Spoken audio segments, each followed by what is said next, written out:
What's up, guys? Welcome back. This is your boy again, Adamslink. How you guys doing? And welcome to another video. Please try as much as possible, guys, as usual. To support your boy, like this video, comment, share it on all the platform. Follow me on Instagram, Twitter, Facebook, Adamslink, and make sure you subscribe and click the bell notification to get update anytime, any day I upload. Firstly, this is the most honest write-up I've seen throughout last month. I'm sorry, guys. Happy new month. I forgot. Happy new month. Today is 1st of August. This woman said, most men are single, but they don't know it until they lose their source of income. The most honest write-up I've seen. Most men are single, but they don't know it until they lose their source of income. Let it sink inside your brain, guys. Let it sink. And this one is coming from Pastor or Bishop Oyedepo. He said, a sex-starved marriage is heading for destruction. Spouses should be available for each other. Otherwise, there will be a tendency to go where they would be accepted because the bunny must be satisfied. This is coming from a elderly pastor. I know merely seeing the picture, you know his wife will be giving him back to back. But it's true though. Without him being a pastor saying it, we already know when you starve your partner of sex, he will go outside to seek for where he or she is more acceptable. So you must be willing to try to satisfy your partner. Try, guys. And Buju, let's go over to Buju. Yesterday I talked about Buju, who some few years ago, between 2015 to 2017, he insulted almost all Nigeria musicians, from Wizkid, Davido, Burna Boy, Timaya, Run Town, Yemi Alade, and so much more. Mr. Easy insulted almost all Nigeria artists then. Guess what? He himself is now a musician. And all the tweets he was tweeting there were brought back to 2021. Maybe by his village people, though. We're all brought back to 2021. And guys, now he tried to apologize in a way he felt so reluctant to even apologize. Maybe he think that he knows how to sing, he's vibing, and nobody, even if Wizkid will overlook it, Davido will overlook it, Burna Boy will overlook it, won't even talk about anything. I only advised him, guy, privately apologize to those guys and publicly state that, I have called and apologized to those artists that I disrespected them. But this guy, with the way he apologized, seems like he was just reluctant to even do it. And meanwhile, here's another singer who immediately called him out. He called himself Precious. He's a Nigerian singer. He said, Buju is making the round, so I want to say, I hope he's happy with the backlash he's been getting from Nigerians. In the instant you haven't seen it yet, you can find on Instablog some of the horrible things he said about other musicians a few years ago. So it wasn't criticism. Criticism does not involve the use of profanity. Man is both a bully and bitter shrew. I find Buju uncouth and extremely rude. Also, that apology has to be the most ridiculous I've seen yet. If you can't apologize with right phrases, don't do it at all, especially when no one asks for it. We'll never know how deep our wounds can cut till we go through a situation where people cut us with words. Exactly. Buju shouldn't try as much as possible to talk about the backlash. He also was one of those people criticizing artists. So he should accept the whole backlash. And he better go apologize to all those artists in secret. If not, you think you are a human being, right? You don't know the next human being. You don't know how it feels about the words you said in the past to him. Maybe they'll say, okay, Wizkid is quiet, very cool, does not like fight, does not like to talk. Let's use Wizkid as an example. And yet you are insulting him. He doesn't talk. Yet you are insulting him. And you think it's cool, right? Well, you will be surprised what that Wizkid is planning for you. So Buju, you think nothing will happen? Well, let's see now. Maybe, except if he calls those artists though and apologize to them in public, that's fine. And I don't think they're going to do that. But he needs to also come to public and apologize to them properly. Not just that rude public apology he made. And this next write-up that I want to read is something that we should all pay attention to, because at the end of the day, the meaning of the entire write-up is that nothing lasts forever. So we just have to make do of what we have now and live our best life. Well, this one is coming from a journalist. He titled this, "Know this and have some peace.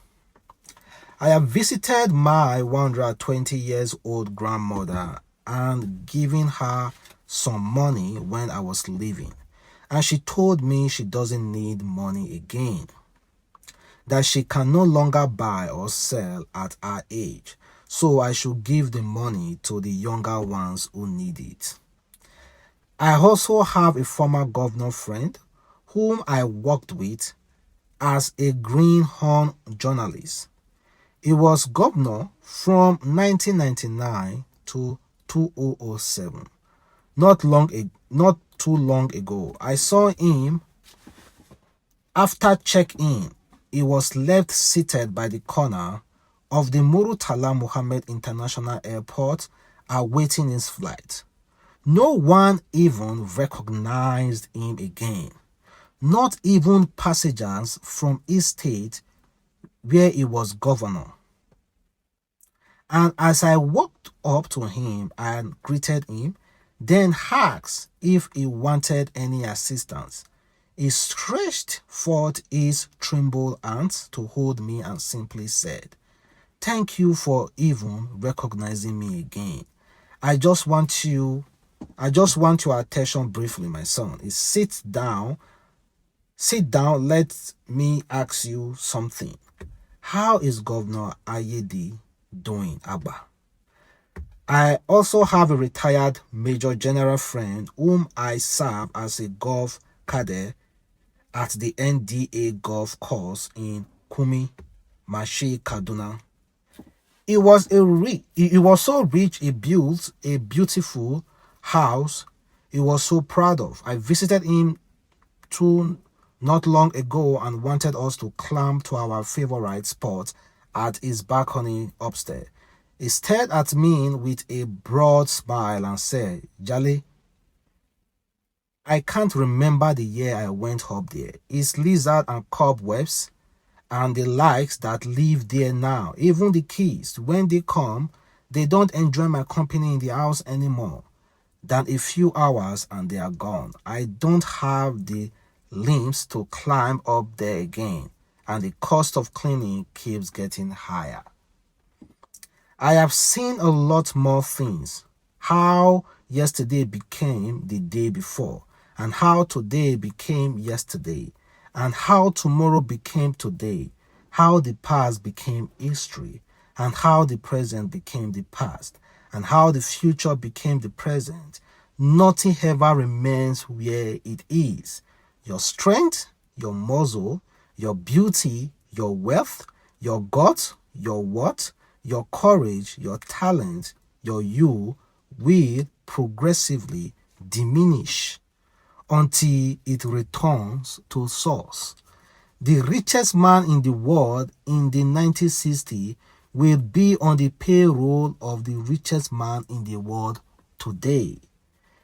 Even the strongest lion in the jungle will someday become weak, fry, and be eaten by the same predators it once terrorized. Keep that in mind always and know that no matter how appealing or tempting that things may seem, our interest in it will diminish with time. Our strength to consume or own it will vanish with time until everything is surely taken away from us or we are surely taken away from everything. So guys, I took time to read that just to point it out to you that nothing lasts forever. Nothing at all. Beauty, wealth, you, everything around you. Politicians who have money now, all the Buhari, all the generals, all the criminals, all the kidnappers, everything will surely come to pass. One day. And that past and that future that is coming will become the past. So, guys, just keep doing what you're doing, though. And meanwhile, you already know. Work good, work wisely. Well, guys, Tinubu is currently hospitalized, and there are news that he's dead. Well, Tinubu is not dead. He's still alive. So the special advisor on media to national leader of All Progressive Congress has denied media report claiming that Tinubu is dead or hospitalized abroad. There were reports online today, July 31st, that was yesterday, claiming the former Lagos State governor is receiving treatment for an undisclosed ailment in a hospital abroad. In a statement released, his media assistant dismissed the rumors saying Tinubu is hale and hearty. He said Tinubu was not hospitalized and Tinubu is well. He's not in hospital and is not dead, according to the rumor that you have been hearing. And meanwhile, let's talk about our female entrepreneur. There's this particular woman. She's well recognized on Instagram. She's an entrepreneur. And meanwhile, she recently bought a Lamborghini. A Lamborghini, guys. The Lamborghini that Wizkid bought, I think about a year or 2 years ago. And we were all talking about it as the most expensive car. This girl single-handedly bought that car. Firstly, it's not even about buying the car. Buying that kind of car, you should know that in your mind, you will have some certain amount or have some real backup. Because within 2 years, if you are using that car regularly, for maintaining that car alone, you may have spent quarter or half of what you bought that car to maintain that car if you use that car regularly. So not just buying that car, is maintaining it. And this girl single-handedly, quietly bought it. And also, Messi, former BB Nigeria winner, he also bought herself a brand new car as well. Where all those women, they get this money from? They will tell us entrepreneur. Well, guys, they are working. They are promoting brands. They are buying stuff. I do not know, guys. That's what I mean. I do not know. And don't crack your head too much. Oh. Do not crack your head too much. Well, someone said, and I think this is quite funny. She said, he's a big boy until you start dating him. You know what that means? You see a guy who is packaging. Outside, I say, man, this guy not a big boy. Outside the package, see the shirt, see the necklace, everything. Until you start dating that guy. So women are carried away with packaging. Guys are already discovering that kind of sense. that women are easily carried away with packaging. So they go package where to get you. And when they get you finished, then you will know their true lifestyle. And also, this one's coming from Obi Franklin. It says sanitary pads for women should be free, while condoms should be sold. You make the choice to have sex, but women don't have a choice whether to see their monthly period or not. Do you support that? Sanitary pads should be free, while condoms should be sold. I kind of like support it though, but if you check about the market value, sanitary pad, it costs more to produce. Condoms, small. You can even get condom of 100 naira nowadays. As easy as that. And check out this video. A man came up with a brilliant idea to make his wife lose weight and also earn money at the same time. Of course, you already know some people will say a lot about this video and the way he was doing it. I know people must talk. People say, how can you ask your wife to do exercise like this and put money in her mouth? That is so not good. Of course, I don't support her putting that money in her mouth though. But I support just putting it in her forehead when she comes up, because that money, you don't know, passed through so many hands already. So I don't support that though. I don't support that. I think it's very, very unhygienic to be doing that. Also, guys, thank you very much for watching. It's a boy again, Adamslink, and have a wonderful day. Stay blessed. I'm gonna see you tomorrow. Tomorrow is Monday though, 2nd of August, and today is 1st. Happy new month, guys, and may God continue to bless us